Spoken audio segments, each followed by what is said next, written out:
What's up, guys? This is episode 4 of Cubicles and Controllers. I've Lloyd on the screen with me and myself, Umair. I think this will be our first video podcast. But Lloyd, why don't you start us off with what are you playing right now? I am playing Super Time Force on PC, still playing Shadows of Mordor, and Wolfenstein. Wolfenstein, I like it. It got a lot of good reviews, but I've gotten to a point. It's fun, but I'm deciding. Well, it's kind of fun, but I'm deciding if it's getting boring or derivative, or I'm doing the same stuff. I'm gonna give it like another couple levels and see how I feel about it. And Super Time Force, I like the pixel art in it. It still moves smoothly. A lot of these pixel art games intrigue me because they look better than the stuff we used to have, like in the Super Nintendo days. It's like the gameplay is up to par, and the look. There's a certain artistry to the pixel art that's different than what we had. It's the color palette. Granted, they're going for the low resolution look, but it's a color palette. And The color palette's more, but even so, like the stuff you can do in the game is still more than we can do. It's like, for sure. yeah, And and the particle effects and everything, you can do a lot more on screen to make it look snazzy with the low res stuff. exactly. So that's what I am playing currently. What about you? Started playing Fez. I know it's an old game. I downloaded it a while ago when PlayStation was having that awesome sale, at the PlayStation Network. And so I started playing that, and as you said, pixel art games, the 8-bit style stuff. It's it's a beautiful game. It's a beautiful game. Good puzzles too. It's not one of those games I can get lost into for hours at a time, and it's definitely one of those things where I can put in 15 to 20 minutes at a time, and then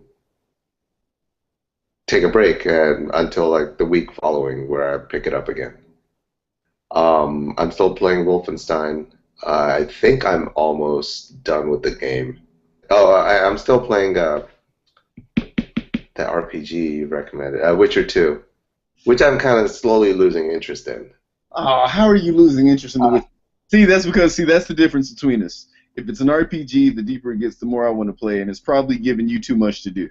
There's a lot more dialogue than Mass Effect, which I have no issue with, but the clans and the people and the events that they're talking about, it's a lot more complex than Mass Effect. In Mass Effect, there were times where I was like, all right, I don't have the energy to keep up with this. This is not Game of Thrones. Um, and this one is going beyond that. I find myself pressing A lot just to skip through the conversations. You lean towards more the actiony stuff, and I'm gonna lean more towards the RPG stuff. But can you deal with all that dialogue? Yes, heck yeah. Yeah. Like to me, it was it helps create the world. It helps give stuff to the characters. And I mean, I watch Game of Thrones. I watch The Walking Dead. So dialogue's a big part of it. Yeah, yeah, for sure. And on that avenue, as me as a person who's just experiencing it, those kind of things are fine. But when I'm in control, it's like I want to be able to tell the character, "Shut up, just get to the point." All that collection stuff, it's getting on my nerves. By that I mean 80% of the things you collect is junk. Yeah, they actually said they were going to do a better job of that in The Witcher 3. Okay. What did you just kill? It's my laptop. My old Windows like 7 laptop. The one you don't use? Nah, it's just for my porn. No, I'm kidding. I do my porn on this computer I'm talking to you. This dude here. Anyway. All right. So here's what you do, man. If you want to keep The Witcher 2 interesting, go a little bit on the main quest path and just stick with it. For somebody like you, that's what I. And it even says in the journal, just do the main quest for a while and just see how it makes you feel. All right. The storyline has kind of grabbed me by now. I was just wondering how long this game is because if in my head I was thinking it's 80 hours. I was like, I can't do this. No, man. If I mean, you can probably stretch it like that if you do every side quest and try to kill everything. But if you stay on the critical path, All right, I'm taking that advice. I'm going for it. yeah, just stay on the critical path, man. You don't have the attention span. Yeah, yeah. But anyways, to the next topic. There's an obscure game that I wanted to talk about. So, or actually, there's three games I wanted to talk about, upcoming or, new. So, Monster Hunter 4, it's on the 3DS. Do you know anything about Monster Hunter? I know nothing about 3DS. Okay. Basically, I've never owned a portable, and so I just ignore any news or reviews that come along with that. okay. Well, Monster Hunter, you basically you create your own character. Character can be male or female. You go out into different wilderness areas, hunting for different monsters. When you capture or kill those monsters, you use the parts from the monsters to make your armor and your weapons more powerful, so you can hunt bigger monsters. It actually works out to be quite fun. In addition, on the 3DS version, this on Monster Hunter 4, you can play online and just jump in, with random people. I've done that a few times. That's been fun. And if you have if other people have 3DSs and they come over to your house, you can link up via, I think it's ad hoc on the 3DS. So all sorts of ways to play with people, make it a lot of fun. It's a really good game. I had Monster Hunter 3 Ultimate, and that was cool, but the only way to do online was to do it through the Wii U, and I didn't have a Wii U, so it wasn't gonna happen. But this one's really fun. Um, Another game is The Order 1886 for PlayStation 4. Did you get it? No, I did not. But That was a game I was actually going to bring up later on. this is why I didn't get it. Everything I've been reading about that game, like for probably the past year and a half since they announced it, the game has looked very pretty, but Oh, it's so good looking. they've never shown a lot of gameplay. And I've been playing games and watching game reviews for a long time to know if they don't show a lot of gameplay and the game looks real pretty, it's normally a non-starter, man. It's not going to be hot. And then another thing I noticed is when you don't get a review until the review embargo gets lifted, like when everybody, so the game came out last week. I want to say on like Tuesday. They did that with Assassin's Creed. I remember Ubisoft did that with the last Assassin's Creed. Normally, if a game is going to be good, they'll put it out to the reviewers, and you have your review at least a week, 2 weeks ahead of time. Yeah. So this game has gotten bad to mediocre reviews. Yeah, it's very average. And the general consensus on it is very pretty, but very linear. The shooting mechanics are so the shooting mechanics are like Gears of War, but it's. And then there's QuickTime events. Why do developers still use QuickTime events? Yeah, QuickTime events really bother me. It's annoying. It takes you out of the gameplay. And I heard the game was short, and you're looking at more cinematics than you are playing the game. So if I do have an interest in that game, I'll catch it at the bargain bin price of a few dollars in a year or so, if I even care. But I'm curious. I am very curious because the reviews haven't been like this game is terrible. It's just like there's nothing special about it. Just to go off the tangent on this, and I was going to bring this game up because two big AAA levels have come out, games have come out, Evolve and the Order 1886. And I thought the reception was going to be the Order was going to be the great game, and Evolve was going to be the game that gets panned or gets dismissed. It's apparently the other way around. Evolve's been getting really good reviews. I don't know anything about it on the playability side, but Evolve has been getting some favorable reviews. You know what? So, see, the stuff I've read on Evolve, I haven't seen that many great reviews. I've seen I'm talking like eights. I might have seen 1.8. I've seen mostly 6s and 7s. Oh, really? So I'm curious on both now. Let's see. There was Monster Hunter 4, The Order 1886. Okay, obscure game. Sword Coast Legends, made by I think it's some of the guys that made Dragon Age Origins. Still my most favorite Dragon Age. The hook to this game is you've got the RPG. I think you've got the RPG aspect, so you can run through. It has a story, it has missions. You can create a character, and it still has standard characters. You fight dungeons, you fight dragons, that whole sort of thing.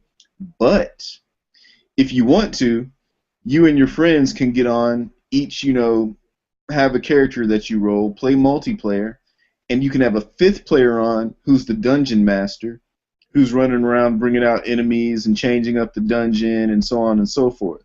And finally, it's not an MMO. This is something you get on with people, and you can either have your whole single player experience, or you can do your D&D thing with your buddies, but you know in the form of a video game. I got friends that play D&D all the time. I can't get into it. I just What platform is this? PC. Okay. It may come to I think it may come to consoles. I think, but for right now it's PC. I have no knowledge of this game, so it's like this is the first time I'm hearing about it. Sword Coast Legends, man. That's why I asked you. I was like, what console? Like what platform? Because I've never heard of this. And you said PC. I was like, that's probably why. Well, they just announced it I want to say in the last 2 weeks. So it's relatively new, but they've got some video up. It looks really good. Are there any games that you know about coming out in the future that that I should watch that people should watch for? Well, this is just kind of the playing to the news this week. Sony came back and said that Shadow of Colossus producer, The Last Guardian, is still in development. Oh gracious, I don't believe them. It's been 5 years, right? And Longer than that. like, what do? You're still working on the same engine and you just up the graphics? Because you have so much power to play with now. You could do some great things. Scrap the whole idea, start from scratch, that kind of thing, I Um, don't think I don't think people are gonna care, man. Like it's getting to the point now where it's like they talk about The Last Guardian. I used to be interested in it. It's gonna be one of those things now where I'll believe it when I see it. yeah, it's probably not going to even live up to whatever expectations and hype that are behind that game. Yeah, it might be a good game, but people move on. Trends have changed. Exactly. Exactly. Unless it kind of brings a unique game changer gameplay element, I don't see how. But they've been recycling the same 5-second videos for the last 5 years. Yep. I mean, Nothing more that they've shown. It's like, what is the developer doing? I think it's gonna be like the Order 1886, man. Like Or Watch Dogs. Watch Dogs. Yeah, Watch Dogs blows. Only other thing I've noticed that the big news that would just completely piss me off, and I'm starting to see this as a trend a lot lately with Kickstarter programs, is there was that major Kickstarter bust last week. You talking about Peter Molyneux, Goddess?